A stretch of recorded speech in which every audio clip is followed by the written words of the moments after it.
लगातार बदमाशों पर नकेल कसने के लिए अलग अलग तरह के प्रयोग करने में जुटी हुई है। इसी कड़ी में अब इंदौर पुलिस ने गूगल लोकेशन के साथ ही अलग अलग तरह से 500 से अधिक आरोपियों को चिन्हित करने के लिए एक अलग तरह की तकनीक की शुरुआत की है। इसके चलते अब आरोपियों के विभिन्न रिश्तेदारों के साथ ही 6 महीने की कॉल डिटेल में उसने किन किन लोगों से बात की, इसकी भी जानकारी रखी जाएगी। साथ ही वह जिस घर में रहता है उस घर के अलावा उसका कहां कहां आना जाना है, इसको भी गूगल मैप के माध्यम से ट्रैक किया जा सकेगा।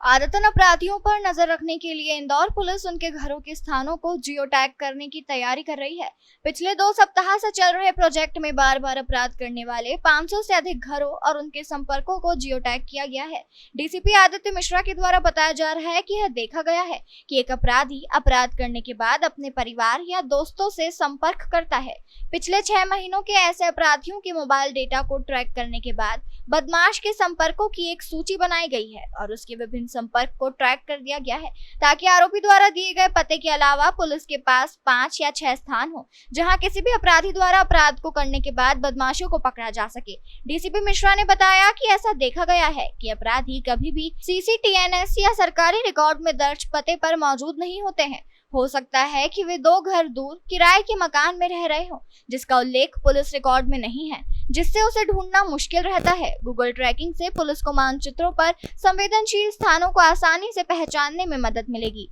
और गूगल ट्रैकिंग डेटा के आधार पर बल जुटाने के लिए एक उपकरण के रूप में भी काम कर रहा है। उन्होंने कहा कि डेटा के माध्यम से वे किसी विशेष क्षेत्र में अपराध की आवृत्ति की जांच करने और मानचित्रों पर संवेदनशील स्थानों को आसानी से पहचानने में सक्षम पुलिस को बना रहा है। हमने अपने कार्यालय में 3 अधिकारियों को प्रशिक्षित किया है जो डेटा संकलित कर रहे हैं। क्षेत्र के पुलिस अधिकारी तीसरे पक्ष के एप्लीकेशन का उपयोग करके डेटा एकत्र करते हैं और इस घर के निर्देशांक एकत्र करते हैं जहां आरोपी या उसका परिवार रह रहा है और इसे कंपाइलर्स के साथ साझा करते हैं। अपराधी को एक फॉर्म भरने के लिए कहा जाता है जिसमें उसे अपने परिवार के पेड़ का वर्णन करने के लिए कहा जाता है, जिसमें हम उनके मोबाइल डेटा और पिछले 6 महीनों में जिन लोगों से उन्होंने बात की है उनका विश्लेषण करते हैं, जिसमें उनके परिवार के सभी लोग और दोस्त भी शामिल है, जिससे डेटा एकत्र करने के बाद गूगल मैप पर अंकित किया जाता है। वहीं पुलिस अपने अधिकार क्षेत्र में रहने वाले प्रत्येक अपराधी के वर्तमान पते और गतिविधि का भौतिक सत्यापन करेगी, भले ही उन्होंने अपने पुलिस स्टेशन की सीमा में अतीत में अपराध किया हो या नहीं।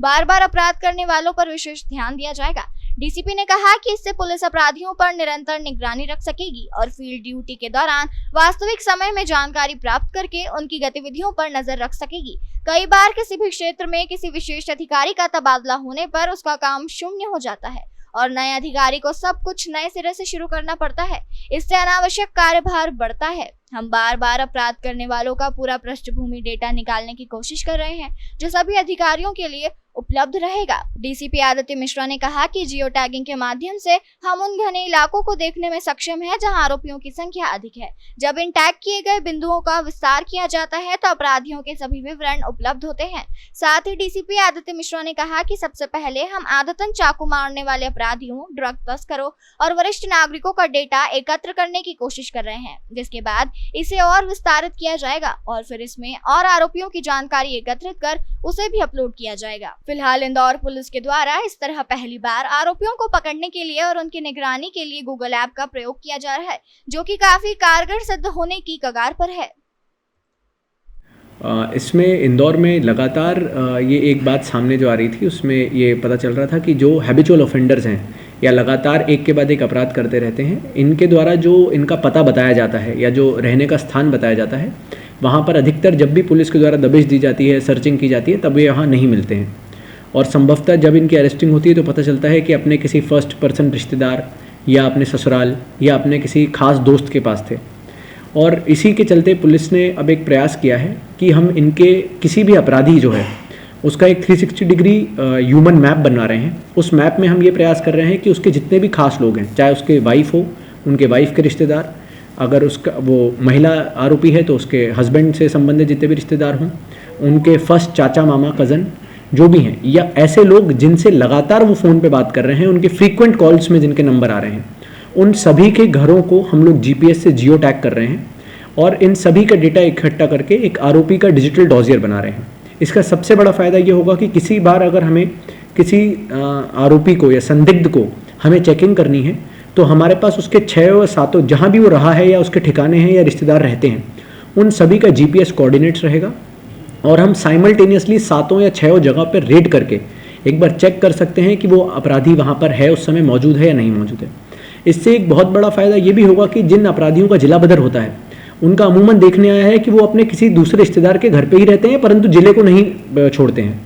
और अगर हमारे पास इन सभी का जियो टैग मैप आ जाएगा तो हम प्रयास करेंगे कि उनके सभी ठिकानों पर एक साथ रेड डाली जाए, क्योंकि ये देखा गया है कि जब आप एक बार रेड डालते हैं तो दूसरी जगह तक उसको खबर पहुंच जाती है और वो वहाँ से निकल जाता है। इसका जो तीसरा बड़ा फ़ायदा जो हम लोगों को समझ में आया है वो ये है कि जितने भी अपराधी हैं इनके हिसाब से जैसे हॉटस्पॉट बनते हैं, हम क्षेत्रों के हॉटस्पॉट बनाना चाहते हैं कि फोर्स को, क्योंकि फोर्स हमारे पास लिमिटेड रहता है और फोर्स को कभी बड़े प्रयोजन में या देखा जाए कि कभी बड़े लॉ एंड ऑर्डर की सिचुएशन होती है तो कहाँ पर डिप्लॉय करना है उसके हिसाब से जो हॉटस्पॉट्स बनेंगे उनके हिसाब से उसमें उसको डिप्लॉय किया जाएगा। तो आई थिंक टेक्नोलॉजी बेस्ड एक सोल्यूशन हम लोग प्रयास कर रहे हैं जो अभी जोन 1 में प्रयास चल रहा है। जी, अभी इसमें मुख्य हम लोग, क्योंकि बहुत ज़्यादा डेटा है तो ग्रेजुअली हम जो करने का प्रयास कर रहे हैं उसमें यही है कि सबसे पहले जिन्होंने चाकूबाजी की घटना की हो या गंभीर अपराध किए हों जैसे हत्या का प्रयास या हत्या के अपराधों में शामिल रहे हों या किसी ने डकैती या लूट के अपराधों में शामिल रहे हों, उन सभी का भी हमने डेटाबेस बनाना शुरू किया है। अभी तक मोटा मोटा हमारे पास 500 स्पॉट्स का 500 स्पॉट से कुछ अधिक का डेटा GPS डेटा जो है वो हमारे पास आ चुका है जिसकी लॉगिंग हो चुकी है। अब हम इसमें धीरे से प्रयास कर रहे हैं कि इस पूरी चीज़ को ऑटोमेट किया जाए कि व्हाट्सएप पे ही जो हमारा पुलिस वाला है जब वहाँ पर जाके सर्चिंग करे और जब उसकी फ़ोटो क्लिक करे तो ऑटोमेटिक सिस्टम उसको अपलोड कर ले उसके GPS कोऑर्डिनेट्स को और वो पूरी एक डिजिटल फाइल बन जाए।